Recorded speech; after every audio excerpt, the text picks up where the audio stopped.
Hi, and welcome. I'm Marie Doucette, and I'd like to share with you a presentation that I've prepared. I call this presentation the Paperless Initiative because I would like our school district to go green.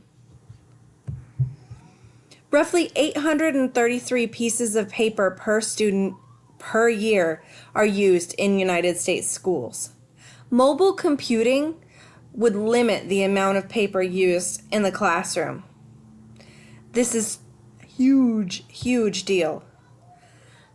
I would like to for us to consider using the 10.5-inch iPad Pro for each student in the classroom. These iPads are lightweight. They weigh about 1.3 pounds. 1.03 pounds.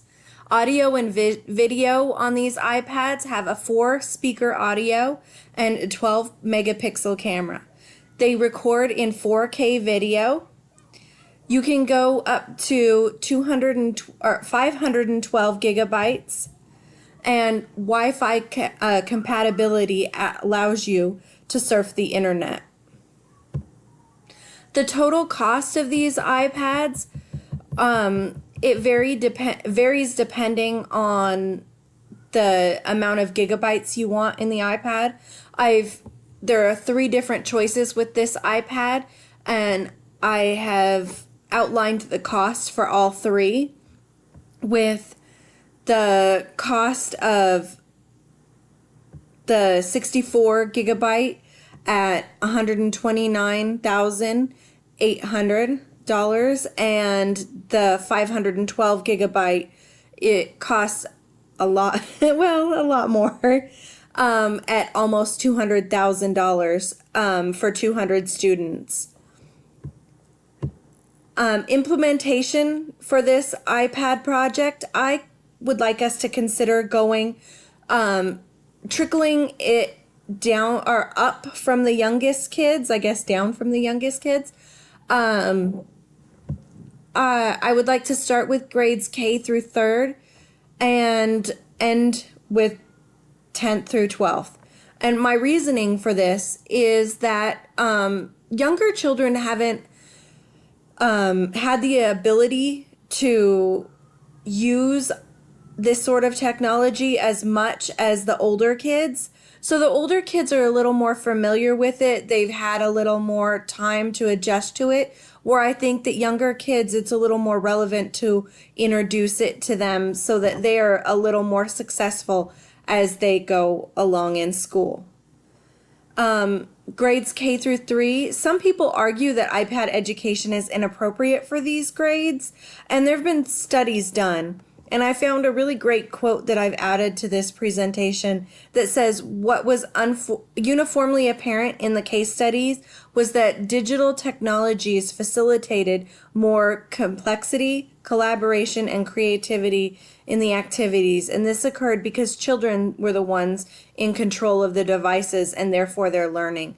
I think that's an important point because especially when you consider the K through 3 age group that I'd like to introduce them to in the beginning, the quicker that they realize how fun learning is, the quicker that they will really take an appreciation to their learning.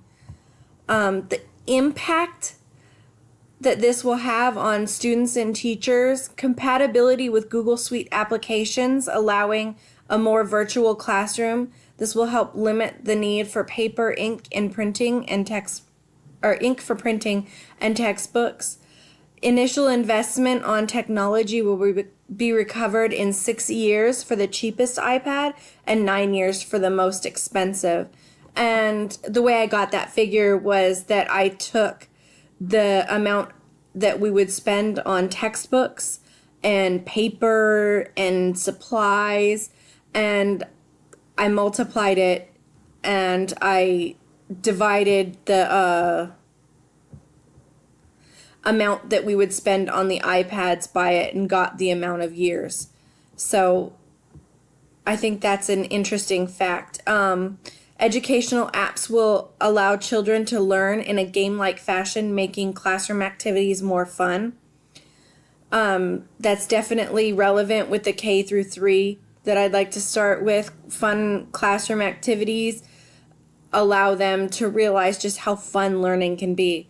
Video and audio features can be utilized by students and teachers in a variety of ways. And some of these ways that I'd like you to consider are like as a teacher, when you're going to miss a day, you can always record a lecture for your students, for the sub that's going to be in the classroom. As the student, you can record audio and use it to take notes just to further your learning. I want to conclude for this presentation now. I want to say a big thank you for listening to me. And I have 2 other pages for you to look at. They're not anything big. I just want to show you my references for these. And thank you very much for listening. Bye.